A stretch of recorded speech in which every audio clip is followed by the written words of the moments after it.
Okay, hi everyone. So welcome to the channel Sluggers. I'm Anupam Mishra, and I'll provide the detailed introduction about myself and the channel towards the end. This is error number 37 from the series 50 most essential grammatical errors for the ZAT, and for other exams such as SNAP, as well as it might be useful for other exams as well. Although the series has been particularly created by doing the analysis on ZAT questions. Okay, but still it might be useful for the other exams too. Anyhow, so let's start. However, I would like to first state that this is not just a random list of 50 grammatical errors that we have just come up with. There's in fact quite a logical process involved in creating this list, and the same process I've explained that in detail in a separate video, which you can access by clicking on the link on the top right corner of your video. Okay, so this diagram pertains to that. I've explained all of this in that video there. Okay, so you can watch that if you want.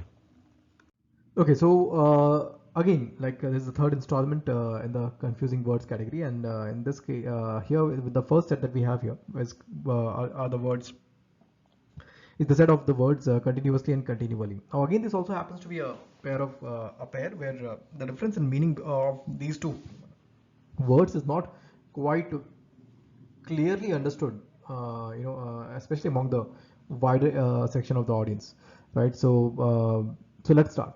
When you say continuously, it basically means something that is being carried on without any pause whatsoever, continuously, right? Without any without any breaks whatsoever, like literally, okay.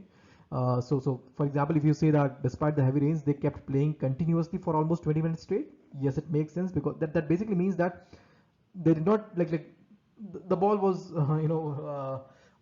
the play continued throughout these 20 minutes. Not even for a few seconds did it stop or halt at any point of time. So that means the whole action was carried out continuously, right? So as opposed to continually, which basically means, well, the action was being carried out on a continual basis, but not literally without any pauses. Okay, so it's more like regular in the sense, right? So you have the action like a bulb goes on and off continually, but a bulb keeps on was kept on continuously.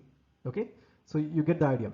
So for actions and events that recur frequently, but not necessarily continuously, that's when you use the word continually. यहाँ पे sentence आपका है, as part of a circus troupe, Charlie used to continuously travel around the country. Wait, when you say continuously travel around the country, obviously there's a problem with that, right? Because this seems to imply that Charlie would be traveling continuously. तो मतलब was traveling all the circus? Like वो जो travel कर रहे थे वही circus था क्या? That they are continuously traveling, not resting. Like they would have to pitch their tent somewhere and maybe set up the circus and everything, right? So they cannot be continuously traveling all the time throughout the country, right? Around the country. So continuously does not make sense here. You need to have the word continually here. Okay. So A is grammatically correct. Second one is not. Like grammatically is in terms of the usage of word. Okay. So yeah. So next, coming to the next set of words, which are currently and presently. Now again, these two words, it might seem like they can be used in context in an interchangeable manner, but ऐसा नहीं है. When you say currently, you actually mean like right now at that very moment, उसी समय पे, right? As you say it. So if you say, for example, if you look at the first sentence, it says the nurse informed us that the doctor was almost done with the surgery and that we should be able to consult him currently. Now this would be absurd. Why? Because wait, देखो, the nurse informed us that the doctor was almost done with the surgery. मतलब अभी surgery पूरी नहीं खत्म हुई है. He's almost done with the surgery, and that means he's still in completing it in the process of completing it, and that we should be able to consult him currently. That means this seems to imply that the nurse is asking the I guess the patients to go and consult the doctor while he's still completing the surgery. मतलब वो surgery भी कर रहे हैं और consult भी कर रहे हैं, right? So multitasking ज़्यादा हो जाएगा. So you get that. So currently cannot be used in this context. In this context, what you'd rather want to use is the word presently here. You cannot use currently here. Okay. Okay. Why presently? Because presently basically means like very soon, momentarily. अभी बस थोड़ी देर में ही, right? So in that case, this sentence would sound something like the nurse informed us that the doctor was almost done with the surgery, मतलब almost हो ही चुका है, and that we should be able to consult him presently.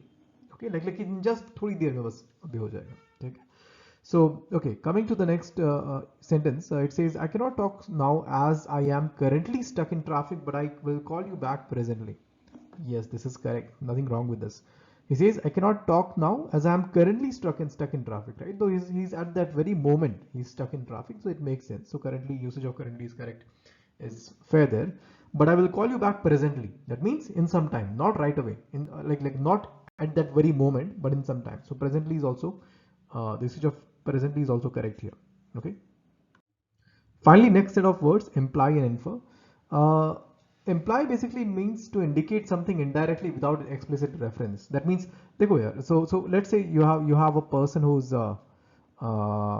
trying to convey the information, a speaker. Okay, let's say you have a speaker here. Okay, excuse my drawing, and then you have a listener here. Okay, who's trying to interpret what the speaker says. So the information, the direction of information is in this direction, right, from speaker to listener. So imply is used to indicate is used when you want to say that the speaker indirectly tried to say something without explicitly referring it, without putting it in exact words. Okay, try to just imply कि हाँ ऐसे बताने का try किया, ठीक है. So on the other hand, inferred basically means, so infer is an action on part of the listener. Okay, let me try to mark this with a different. So infer would be an action on part of the listener, and imply would be an action on part of the speaker. Okay, so that's a good way to understand the difference between these two words. So infer is something that the listener does. Okay, that means when the listener concludes something basis logic and reasoning, rather than something that has been directly said. So you can say that the speaker would try to imply something, and the listener, because he's like clever enough, he's able to infer the implication from what the speaker says. Okay, so that's how these words should be used. So look at for the first sentence. It says Alan's threat to resign was inferred rather than stated explicitly. See, we're talking about statement, right? So so the action is about stating like the word stated basically tells you that the action is on part of the speaker here. Okay, is on part of the speaker here because the speaker would state or not state the threat to resign explicitly, right? So hence, if the action is on part of the speaker, the usage of the word inferred does not make sense here. Okay, it should be implied. It should rather be implied that not implied. Okay, IMPLIED. So Alan's threat to resign was implied rather than stated explicitly. Okay. Next, Melissa was, it may be inferred, tricked into signing the document without having read it. Now it's a different person who's stating the sentence who's inferring, right? It's not Melissa who's doing it. Melissa is not implying. Like we are the ones who are inferring this. So the action is on part of the listener here, and hence the correct usage of the word or the correct word usage here would be inferred as opposed to implied. So inferred, so that means option B, sentence B is correct, A is not correct. Okay. Finally, guys, my quick introduction. I'm Anupam Mishra and I'm Lucknow alumnus. I have worked in the past with organizations such as Hotstar, UNICEF, Apollo TAS, IMS, etc. I've also worked with Unacademy as an educator in the past, recognized by their Johnny Ive Award. And I was regarded as one of the top VRC educators that they had. These are my CAT credentials, and Sluggers is basically my endeavor to plug in all the crucial gaps that I believe there are in the test prep industry, starting with the CAT exam.